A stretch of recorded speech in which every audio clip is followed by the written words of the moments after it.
सुन लो सभी मेष राशि के दर्शकों, आज की वीडियो आप ही के लिए बनाई जा रही है, आप ही को समर्पित है।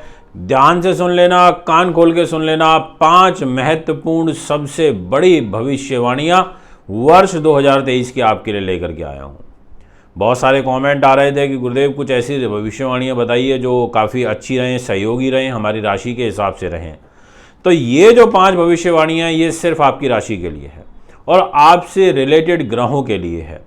दोस्तों काफ़ी कुछ समझने को मिलेगा मेरी वीडियो से। खाली आपको बस प्रेडिक्शन पार्ट नहीं, आपको ये भी समझ में आएगा कि आखिर ज्योतिष वर्क कैसे करता है। आपको ये भी समझ में आएगा कि आखिर ग्रहों के ट्रांजिट के साथ हमारे विचार कैसे बदलते हैं।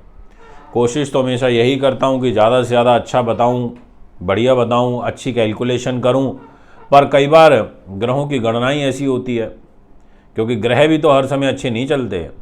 अच्छा समय आता है तो ऊर्जा भी बढ़ जाती है, अच्छा समय आता है तो काम में मन भी बहुत लगता है, अच्छा समय आता है तो आप में एक अलग एनर्जी का संचार होता है। और जब विपरीत ग्रह आते हैं तो आपको ऑफिस जाने का मन नहीं करेगा, आप टेंशन, तनाव, स्ट्रेस में आ जाएंगे। ऐसी ग्रह स्थितियाँ भी बन जाती हैं। तो आज की इस वीडियो के माध्यम से मैं सभी मेष राशि के दर्शकों को ये कहना चाहता हूँ कि दोस्तों 5 वो महत्वपूर्ण भविष्यवाणियाँ ध्यान से नोट कर लीजिए जो कुछ पर्टिकुलर भाव से संबंधित होंगी, कुछ पर्टिकुलर ऐसी चीज़ों से रिलेटेड होंगी जो आपको काफ़ी ज़्यादा पूरे वर्ष में सहयोग प्रदान कर सकती हैं। या ये कहें कि अगर आप इनको लिख लेते हैं डायरी में अभी पेन पेपर लेकर के तो आपको बहुत लाभ मिलेगा। सबसे पहली जो और इम्पॉर्टेंट जो भविष्यवाणी है, जी हाँ, वो रहेगी मेष राशि वालों सूर्य को लेकर के।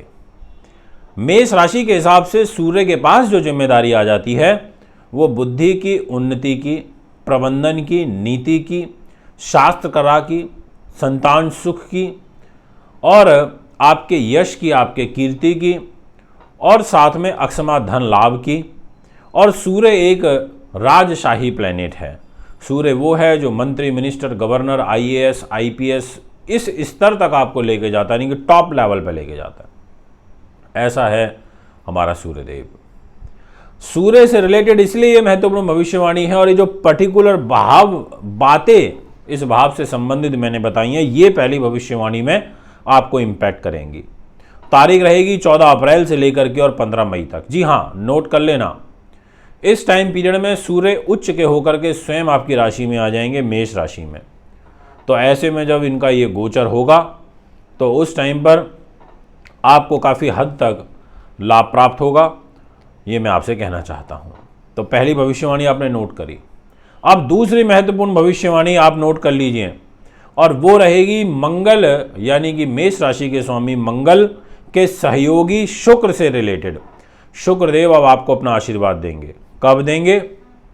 क्योंकि शुक्र 2 महत्वपूर्ण स्थानों को रिप्रेजेंट करेंगे। तो अब इसमें 2 भाव इंक्लूड हो रहे हैं दोस्तों।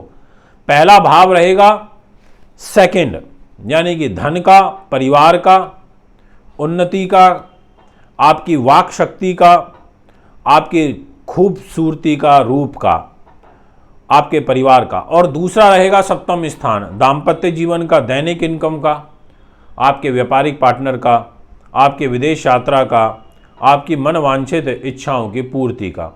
इन 2 महत्वपूर्ण स्थानों की स्वामी लेकर के शुक्र ग्रह दिनांक 6 अप्रैल से लेकर के और 2 मई तक वृषभ राशि में रहेंगे, स्वग्रही होकर के रहेंगे। तो ये जो तमाम भाव मैंने बातें दूसरे पॉइंट में बताई हैं, इनको अच्छे से समझ लेना। इनसे रिलेटेड अगर आप कोई विशेष कार्य करना चाहते हैं तो आपको लाभ होगा, 100% होगा, ऐसा आपकी पत्रिका इशारा कर रही है।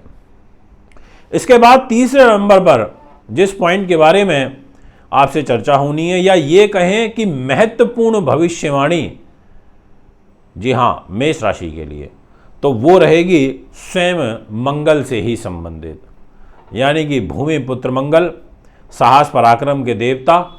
ये मंगल ग्रह आपके लिए महत्वपूर्ण भूमिका में रहेगा और स्थान जो है वो पंचम रहेगा। यह मंगल आपके मान का, सम्मान का, यशों का, उपलब्धि का, सामाजिक प्रतिष्ठा का, नेतृत्व क्षमता का स्वामी होकर के आपके प्रबंधन के, नीति के, धन के, पेट के, बुद्धि के, सामाजिक स्तर के, यश के इस स्थान पर यह मंगल गोचर करेगा। और इसका गोचर का अंतराल रहेगा 30 जून 2023 से लेकर के और 18 अगस्त 2023 तक। इस टाइम पीरियड में भी आपको विशेष सफलता आपके कार्य सिद्धि से, संतान से, बुद्धि से, उन्नति से, मतलब जो तमाम बातें मैंने भी आपको बताई हैं इनसे संबंधित आपको गेन, आपको लाभ प्राप्त होता हुआ शुभ रूप में नजर आ रहा है। इसलिए दोस्तों आपके लिए बहुत बेनिफिशियल समय है। आपको बस थोड़ी सी तपस्या बढ़ानी है और फल प्राप्त करना है। इसके बाद चौथे नंबर पर जो महत्वपूर्ण भविष्यवाणी रहेगी, जिसका मैं आपसे जिक्र करना, ये 5वें नंबर पर जो महत्वपूर्ण भविष्य, तीसरी बात करी थी हमने, चौथी करनी है अभी। हाँ, वो है मंगल से रिलेटेड। वो भी मंगल से रिलेटेड है क्योंकि मंगल देव 30 अक्टूबर से लेकर के और 16 नवंबर तक तुला राशि में गोचर करेंगे। और तुला राशि यानी कि शुक्र की राशि, ये धन की जिम्मेदारी लेकर के, ये संतान की बुद्धि की उन्नति की जिम्मेदारी लेकर के यहाँ पर मंगल तुला में आ जाएंगे, सप्तम भाव में आ जाएंगे। और इनकी सप्तम दृष्टि स्वयं मेष राशि पर ही रहेगी। और मेष राशि पर इनका देखना ये एक शुभ इशारा कर रहा है, एक शुभ योग यहाँ पर ये बना रहा है। यानी कि अब मंगल देव आपको सम्मान भी देंगे, मंगल ग्रह आपके दाम्पत्य जीवन को भी संभालेंगे और मंगल देव आपके कार्य की सिद्धि भी करेंगे। अब मैं आपसे बात करना चाहता हूं नेक्स्ट महत्वपूर्ण भविष्यवाणी, और उसमें मैं 2 ग्रहों को इन्वॉल्व करूंगा। पहला रहेगा मंगल स्वयं और दूसरा रहेगा सूर्य।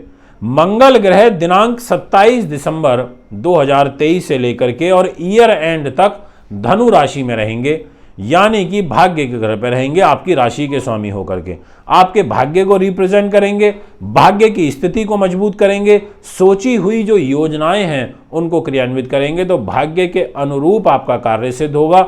एक ऐसा योग दिखाई देता है जिसमें आपकी सामाजिक प्रतिष्ठा बढ़ेगी। ये एक महत्वपूर्ण भविष्यवाणी है। और दूसरी है सूर्य ग्रह से संबंधित। दिनांक 16 दिसंबर को सूर्य देव बुद्धि के, उन्नति के, संतान के, कार्य के, मन के, इच्छाओं की पूर्ति के स्वामी होकर के, यशोपलब्धि के स्वामी होकर के ये सूर्य देव धनु राशि में आ जाएंगे। और इनका धनु में आना बहुत अच्छा है।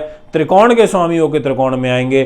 धार्मिक कार्यों में आपका लाभ प्राप्त होगा, आपको बड़ा पद प्राप्त होगा, शिक्षा के क्षेत्र में बड़ा पद होगा, उत्तम विद्या का आपको लाभ प्राप्त होगा। ऐसे एक शुभ योग यहाँ पर सूर्यदेव के द्वारा प्राप्त होंगे, यानी कि ये समय भी आपके लिए उन्नतिवर्धक है, जिसमें आप संतान संबंधी डिसीजन भी ले सकते हैं। दोस्तों ये हैं वो महत्वपूर्ण 5 भविष्यवाणियां जिनके बारे में मैंने भी आपसे जिक्र किया। कुंडली बनवाने के लिए, दिखाने के लिए, पूजा पाठ के लिए, रत्नों के लिए संपर्क कर सकते हैं। नमस्कार।